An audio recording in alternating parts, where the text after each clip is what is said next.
All right, welcome back, everyone.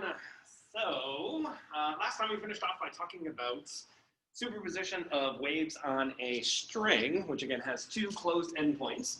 So here we have two fixed endpoints. We have one at the left side at x is equal to 0, and then the other one definitely at x is equal to L, which is the length of the string.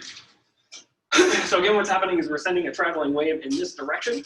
By the time it hits the boundary, it gets reflected back in. Since it hits a fixed boundary, it has to be reflected back in out of phase from the original by 180 degrees.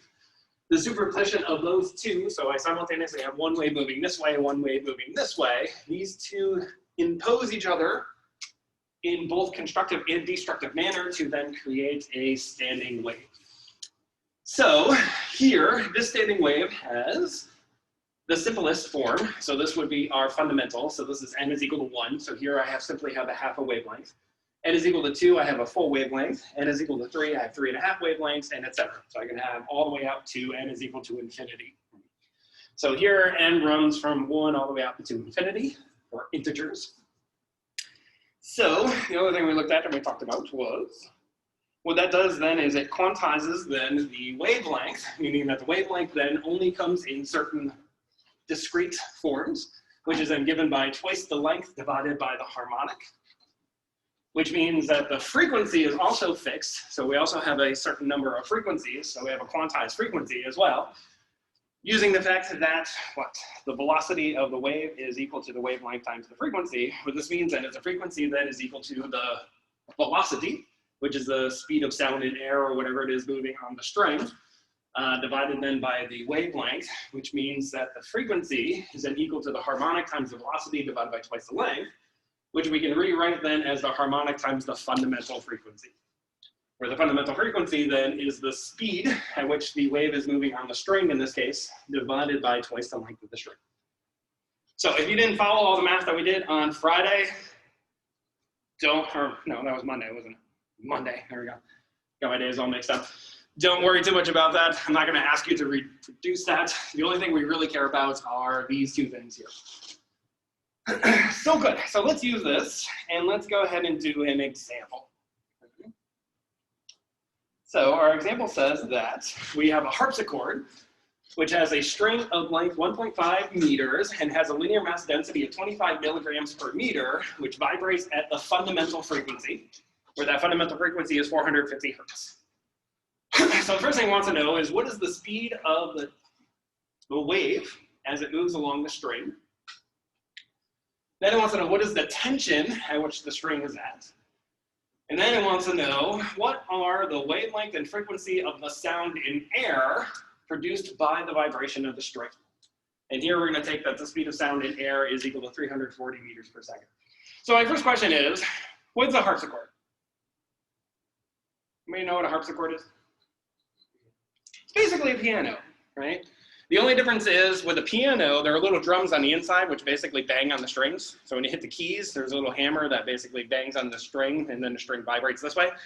A harpsichord is actually more like a harp, where it's actually a hook. So when you push on the string or when you push on the buttons, it actually plucks the string instead. So that's actually a harpsichord. Same idea, except instead of hammering them, you then have a little pluck. So it's more like plucking a string or like a harp. But again, you get these vibrations anyways. So, good. So let's talk about this. So what do we know in this problem? So we know is we have a string. Here's my string. My string has a length equal to 1.5 meters. We know it has a linear mass density mu, which was equal to 25 milligrams per meter. And we know this thing is vibrating at the fundamental frequency, where the fundamental frequency was equal to 450 hertz. Okay, so this is the information that we have. So part A, we want to know then is what? What's the velocity? How fast is this wave moving? Well, let's go back to what we know. We know this thing has a fundamental frequency. We know the fundamental frequency now is simply equal to the velocity divided by twice the length of the string. If we didn't know this was the fundamental frequency, we would have to know what harmonic this thing is actually oscillating at. But we don't know that. What we do know is that this is the fundamental, which means from here we can solve for the fact that the velocity must be equal to twice the length of the string times the fundamental. So this is going to be, what, 3 meters times 450 hertz. which means that the velocity will be, what, around 13,000? 1,300? So this would be 1,350 meters per second. So this is then our speed at which this wave is moving along the string. Now part B then wants to know, what is the tension in the string? How much tension is in the string? Well, what we also know, what we talked about last week, was that for a string, the velocity at which the speed of the wave is moving on the string was equal to the square root of the tension divided by the linear mass density.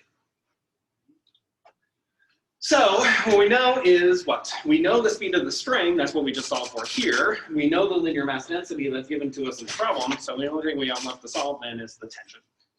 So let's go ahead and square both sides. So this tells us then that the tension must be equal to the linear mass density times the speed squared. So this is going to be 25 times 10 to the minus 6 kilograms per meter times the speed, which was 1,350 meters per second squared. So notice here, I told you that the string mass was 25 milligrams, but I have to make sure I put it into kilograms because that is our fundamental unit since we want newtons, which means I have to put it into grams, which is 10 to the minus 3, and then another 10 to the minus 3 to put it into kilograms. So multiply all that out.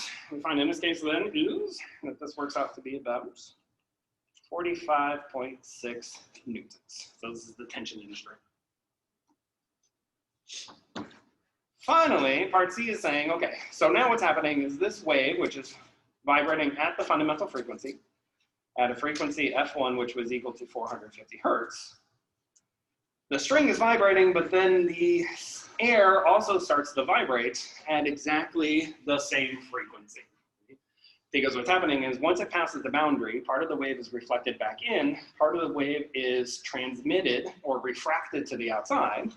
And as we talked about before, what happens then is that the frequency in air must be exactly the same as the frequency at which it's vibrating at. Which means that when this string is playing 450 hertz, what we also hear in sound in air is also 450 hertz. Since that is the same, what that means then is the wavelength is going to be different. So we also know is that in air, this is going to be equal to the speed of sound in air divided by the wavelength in air. And then that's equal to the speed of the string divided then by the wavelength on the string. Now this part we don't have to worry too much about, we already know that, but what we care about then is the wavelength in air. So what this tells me then is that the wavelength in the air then must be equal to what? The speed of sound in air divided by the fundamental frequency. Everybody see that there? I'll write it on another page. So we have that the wavelength in air is equal to the speed of sound in air divided by our fundamental frequency. So here we're told to take that the speed of sound in air is 340 meters per second, divided by the fundamental, which was then 450 per second, hertz. So this is going to cancel. Multiply this out. This then works out to be what, about 3/4, so about 0.76. Did that right in my head. Okay. So then this is the wavelength in air. So the wavelength on the string was 3 meters, but the wavelength in air is roughly about 3/4 of a meter. And the reason for that is as the speed goes up, the wavelength has to go down, since the frequency is the same. Is okay? Not too bad. So as I said, so here, again, if you didn't quite follow all the math that I did when superimposing all those guys on top of each other, don't worry too much about it. The only thing we really need to know is this guy, and this guy. Okay? How to use those. Anything else on how I got to there, don't worry too much about. So that brings us to group exercises.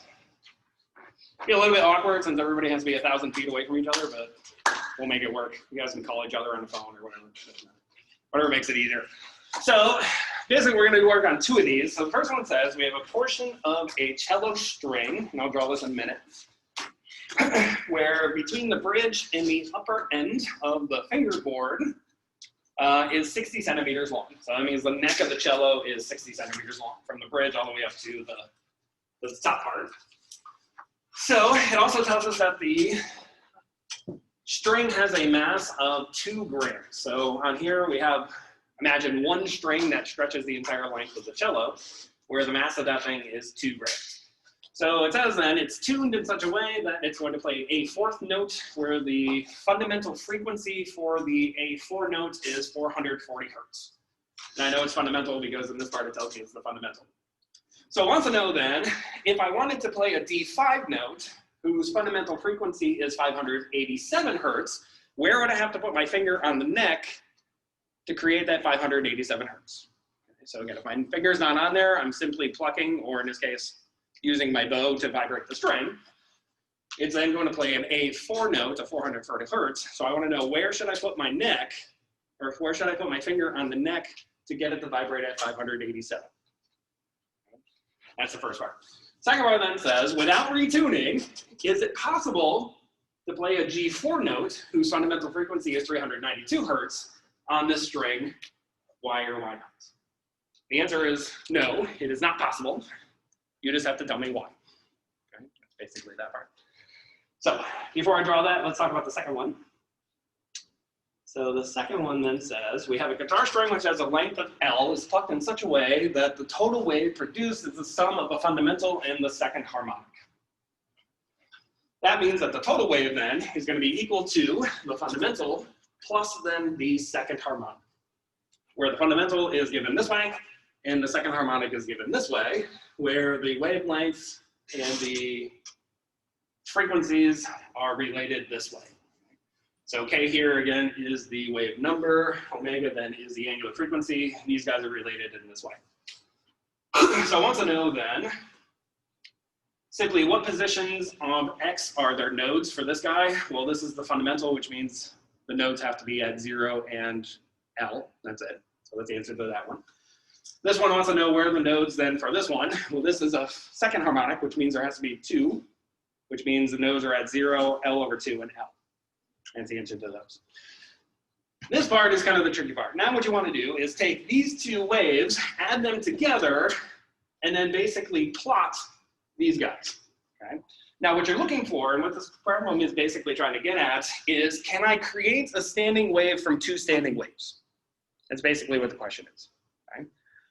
Because this one is a standing wave, this one is also a standing wave. So if I superimpose 2 standing waves on top of each other, is that a standing wave? Which is what you're looking at here. So by graphing this for particular different times, what you're trying to see is, do these nodes move around? If the nodes move around, that means it is not a standing wave. If the nodes stay fixed for all times, that means it is a standing wave. So this question here is basically asking that, is this thing a standing wave? Yes or no? Why? I'll give you a hint. The answer is no. The superposition of 2 standing waves is not a standing wave. And you'll just have to tell me why. Okay. So let's go back to the first one. Let's kind of draw that picture first. Let's go back to this guy. So let's draw a picture and see what this guy looks like.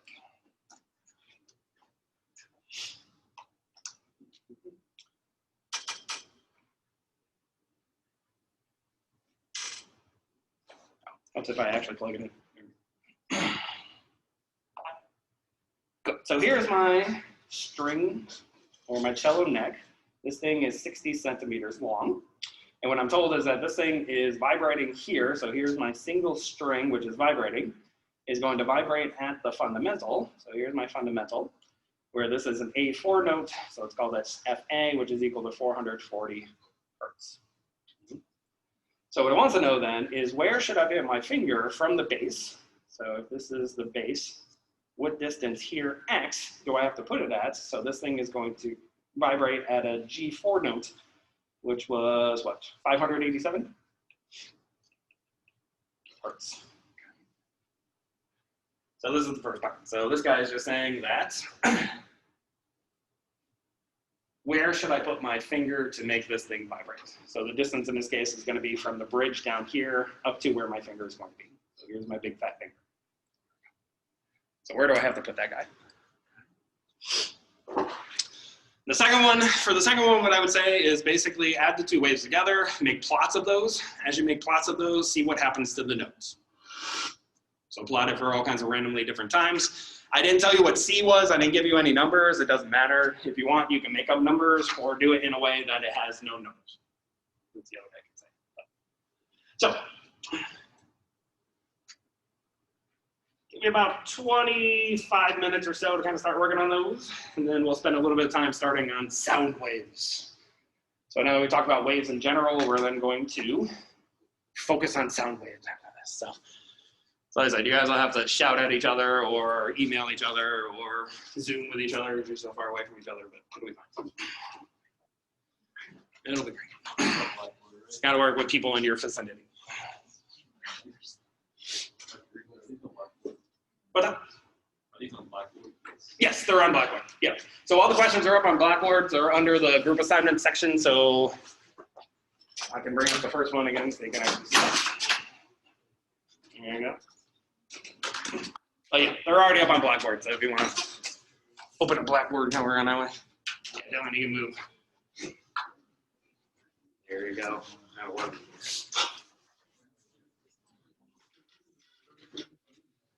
And I'll socially distance walk around everybody just to check on how everybody's doing.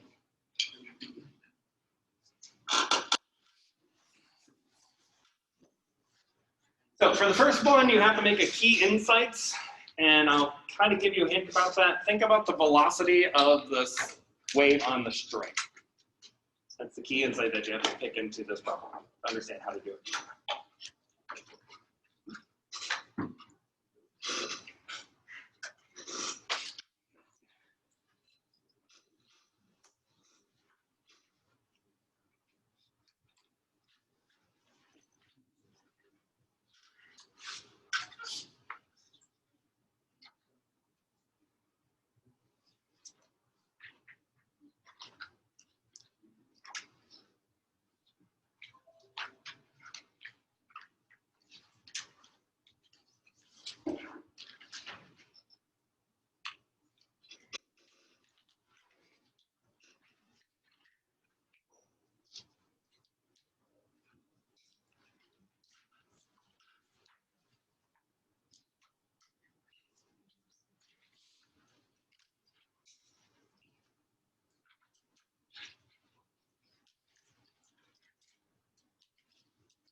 Well, why would the frequency?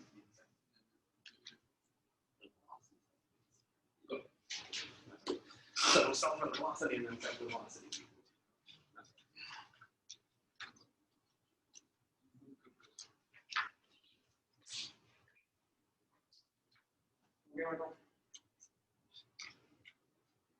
Good. Yeah.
Correct. So basically, yes, you can do it lower than that point. So ultimately, you have to stretch the string.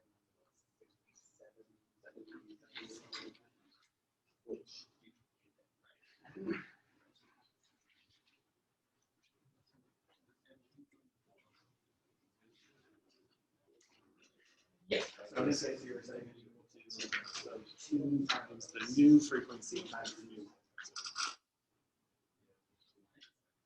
So when you have the velocity, you have velocity is equal to the frequency times twice the length. Yes.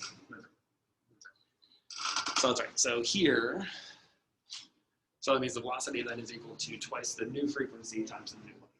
You know the new frequency, so you're solving for the new length.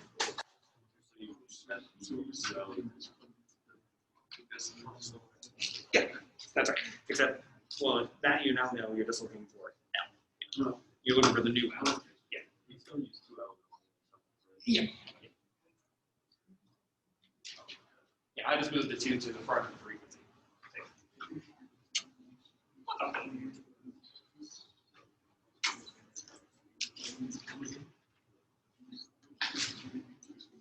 Using that one, because we know those. Yeah.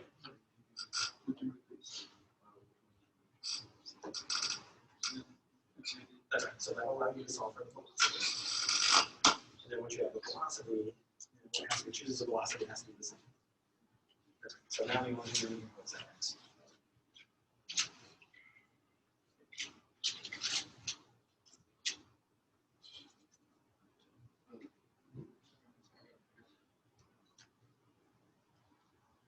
So you should have enough to like 40.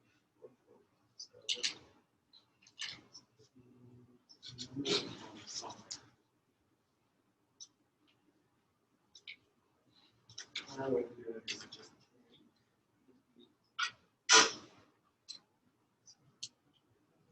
double check that.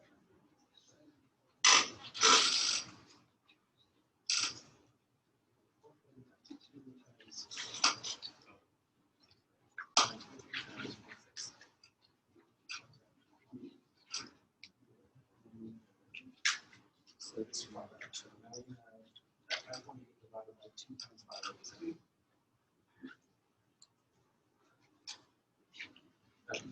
So make sure you have a parenthesis around 2 because otherwise you're going to.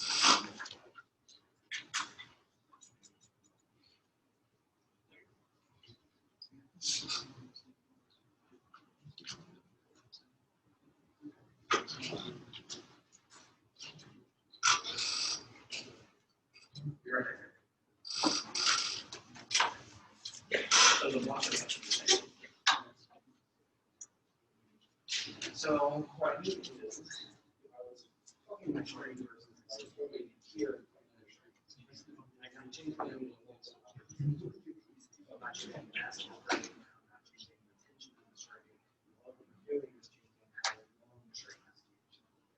So as long as I'm changing the tension of the mass of the string, then the speed has to be. Now if I was holding it here, it's not super cool. And then how do you get this tension?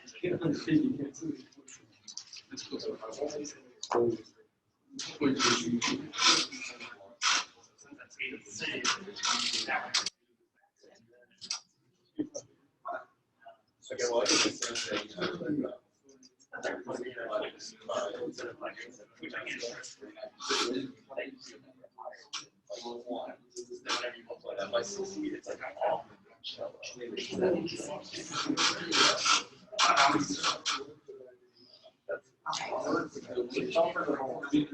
It's like oh, you just drop your escape.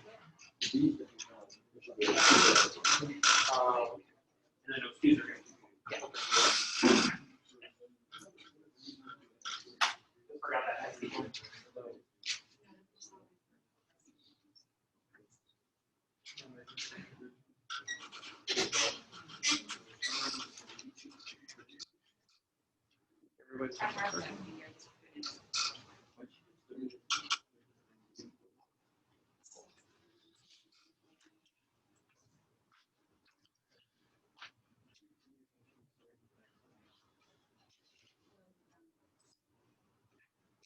Bring out the second one.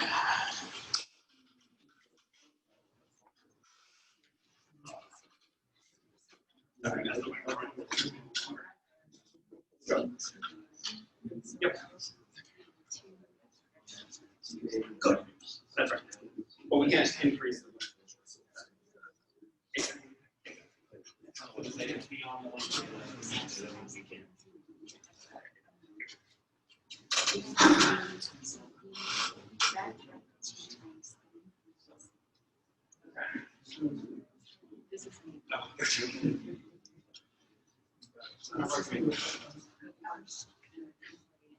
Okay, so yes, all right.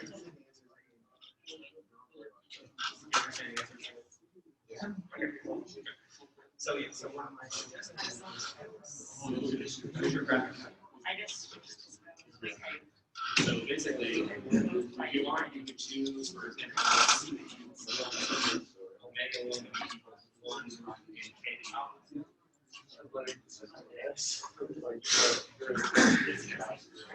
From there,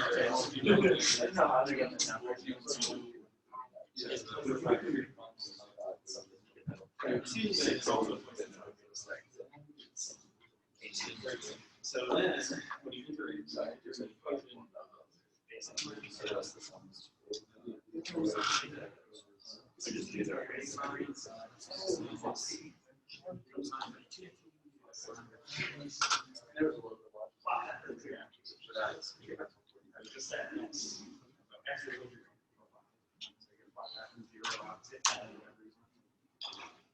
and then just plot this. So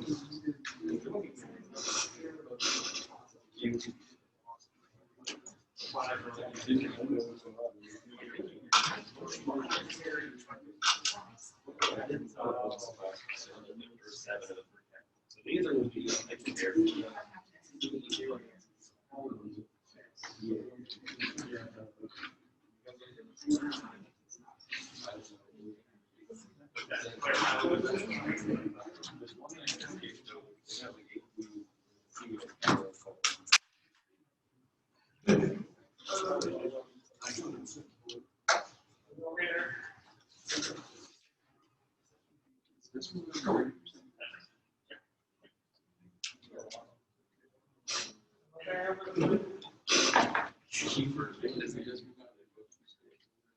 A is going to be 0 and L, so B is going to be 0, L over the N equals 2,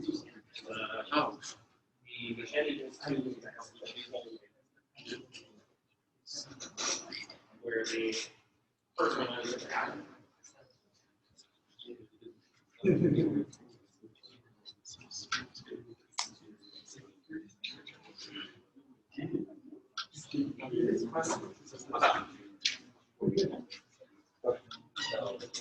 so remember, for the second harmonic, I have to do the whole way. That is 0, L,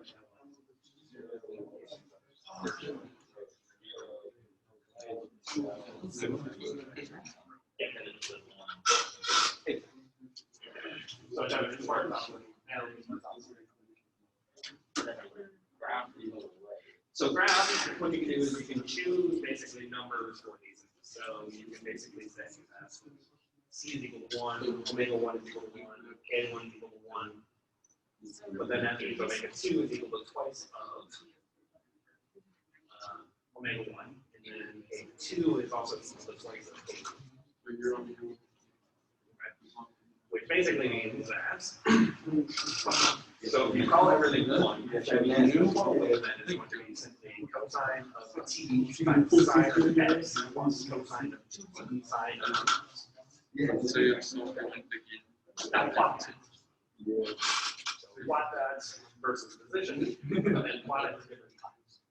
The plot is t equals 0, and then some random amount of. So once you do that, what you're looking at is the comparison between all of those different points.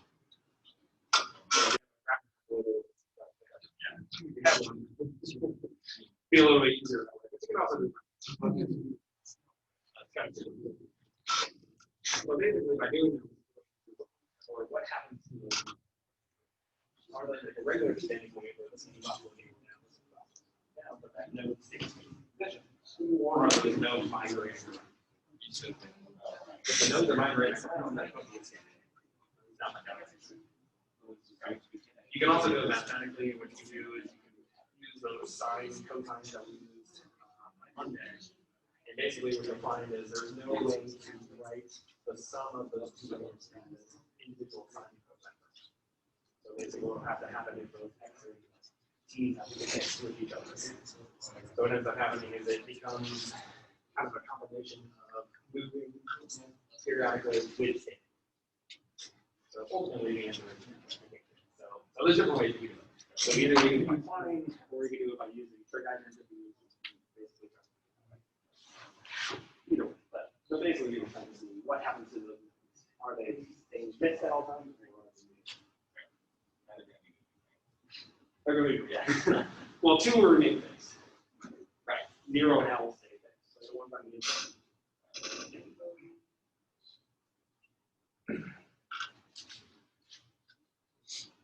okay.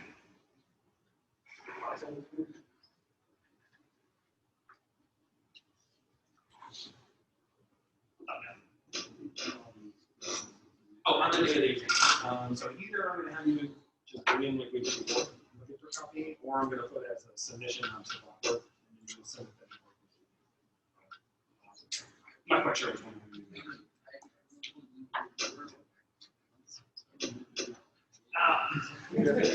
You told me I should do a submission. Well, that would be with a submission.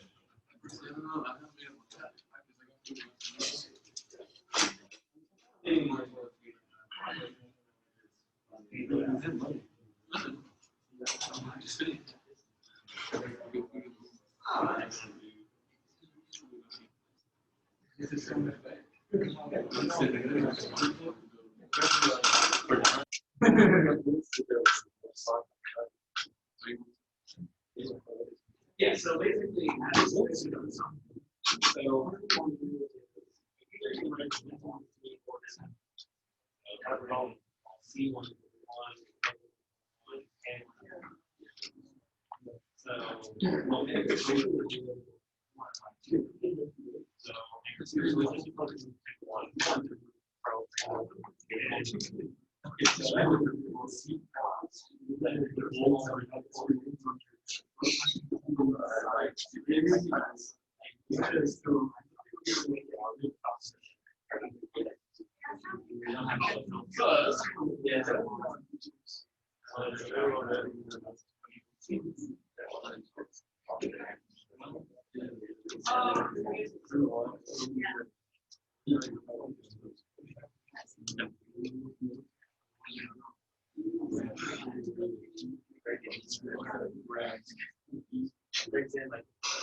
So basically, for all kinds of different forms. And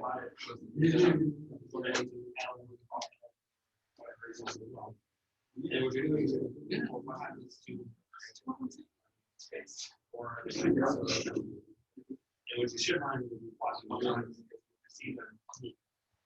So the 2 fixed endpoints will be fixed. So 0 and L will be fixed. Anything on the inside. Another way you try to do it is you can add using trigger. So try to add those 2 things together to make something nice. It turns out not. So what happens is the S and T will end up getting mixed together. Some term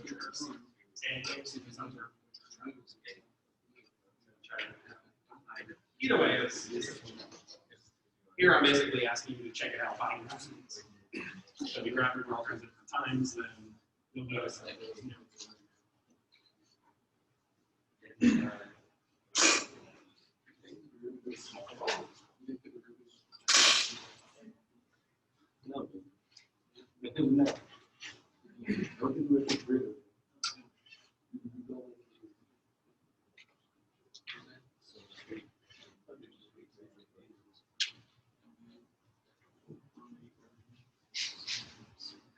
So for part C on this one, this is a good time to use your graphic calculators or something like MATLAB or Mathematica or what that? You don't carry MATLAB with you? No. Not you, engineering sites always have MATLAB. We have Visual Studio.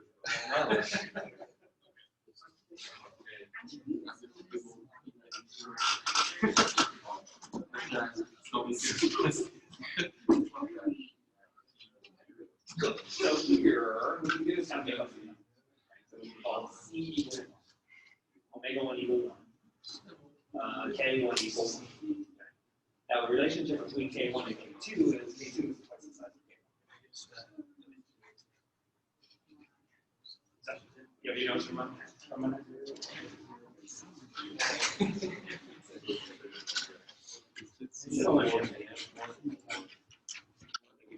Somewhere else. So what we found was K to N times pi, which means that K1 is simply equal to pi. K2 then is going to be 2 times pi. K3 is going to be 3 times. So what happens is K2 is twice the size of K1. Now, what we also know is the wave is equal to the integral divided by omega 1. So, since the speed of the sound or the speed of the wave has to be fixed, tension we're not changing, the mass, we're not changing any of that stuff. So, since that guy has to be fixed, if we increase K by 2, we also have to increase omega. So that means omega 2 is twice the size of omega 1.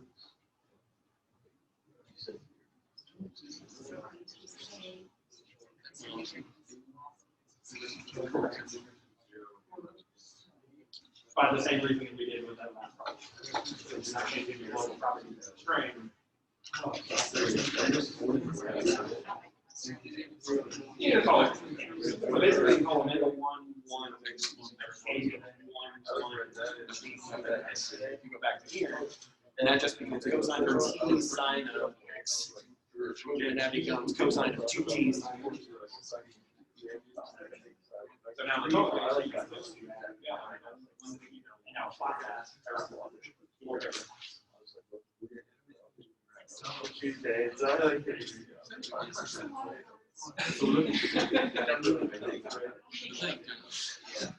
Oh, yeah.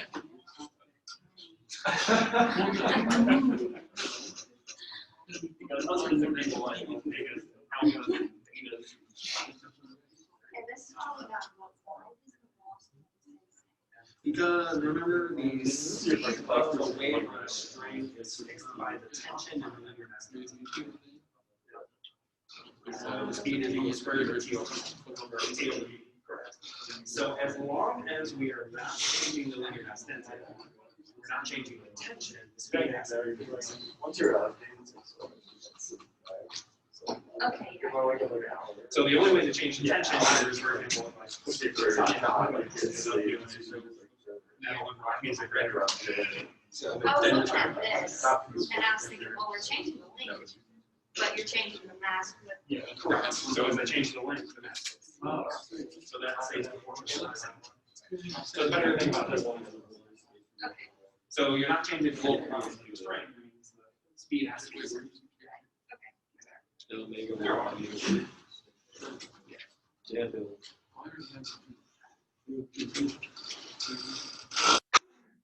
All right, so I'll give you a couple more minutes, and then we'll kind of start talking for a little bit about sound waves. So basically what we're going to do at this stage is start taking everything that we talk about with waves and start applying it to a particular type of wave, which is a sound wave. Mostly because I want to blow your eardrums before we leave. Okay. What's that? Well, no, so you're plotting it versus X. So you're plotting it over some range of 0 to L, whatever L is.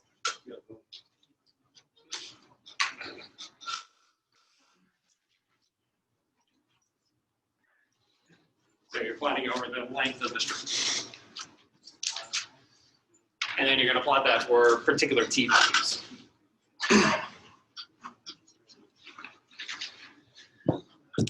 You doing okay over there? Good. Yeah, I'm good, sorry.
All right, so like I just mentioned, all we're going to do now is start applying all this stuff to a particular type of wave, which is called a sound wave. So what's a sound wave? So we already talked about sound waves a little bit.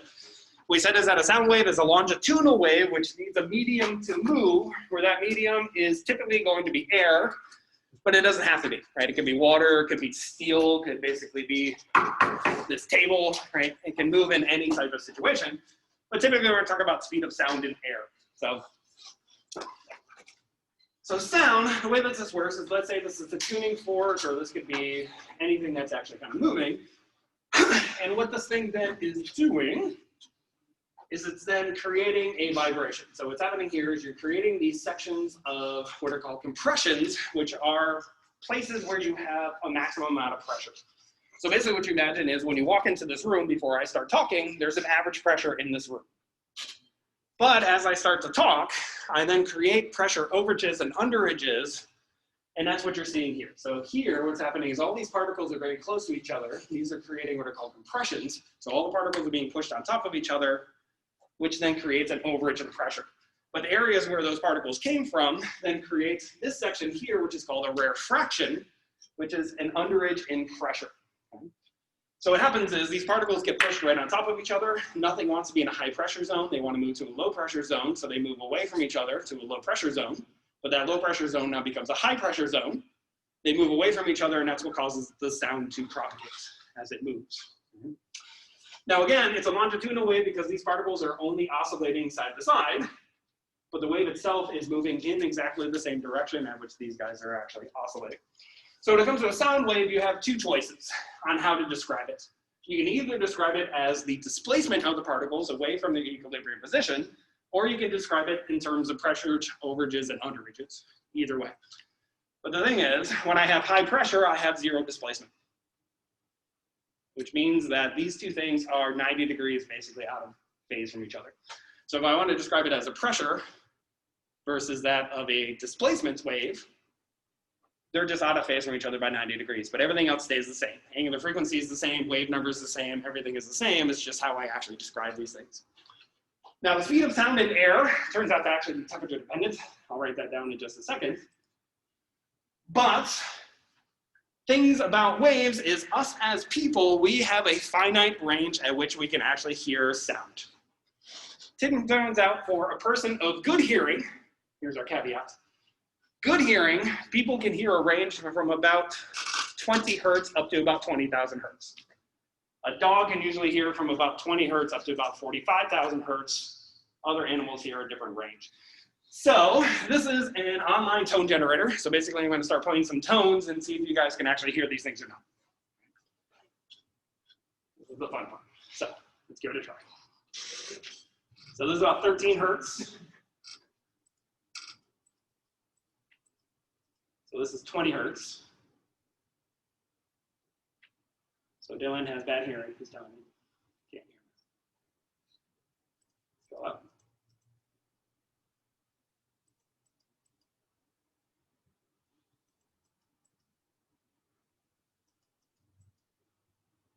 Ready to hear these things?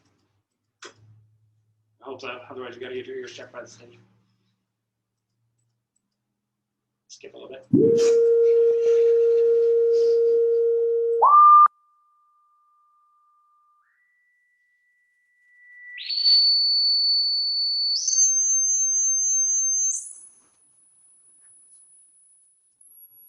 This is where I usually start losing it, around 13,000. Everybody still hear that? Yeah. Right now? That's gone for me, I can't hear that. You guys can still hear that? Skip that. Anybody still there? It's weird, I can actually hear it now.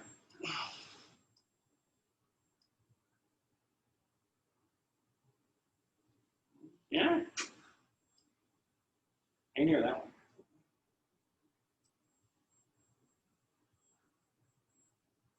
What about now? Yeah.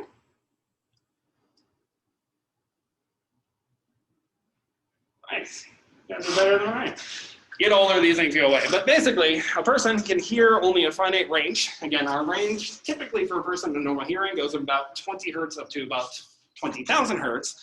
But what we interpret as a loudness of a sound basically goes as a logarithm of the intensity. Okay? Now, what happens with the intensity is for any sound which is given off, it dies off as it goes far away. We'll talk about why that actually happens next time. But one thing I didn't want to write down, as I mentioned, was that the speed of sound in air is actually temperature dependent. And it turns out that the speed of sound in air is equal to 331 meters per second times the square root of the temperature in degrees Celsius plus 273 divided by 273. 273 is just to put it into Kelvin. Okay? So this is the speed of sound in air, which is a temperature dependent quantity. Okay? So for us to actually know what is the speed of sound in air, we need to know exactly what the temperature is. Now it's actually a little bit more complicated than that. It actually does depend on humidity, depends on the density, depends on other things as well. But under STP, standard temperature pressure, it actually only depends on temperature this way. So tomorrow, we'll start talking more about speed of sound in air. Life will be great. Some of you have dog-like hearing. That's good for you. I don't. I'm too old for these things. I played drums for a very long time. I can't hear that frequency of my hi-hat anymore. It's just gone. It's eradicated from my brain. Well, that was good. All right. So, stop recording and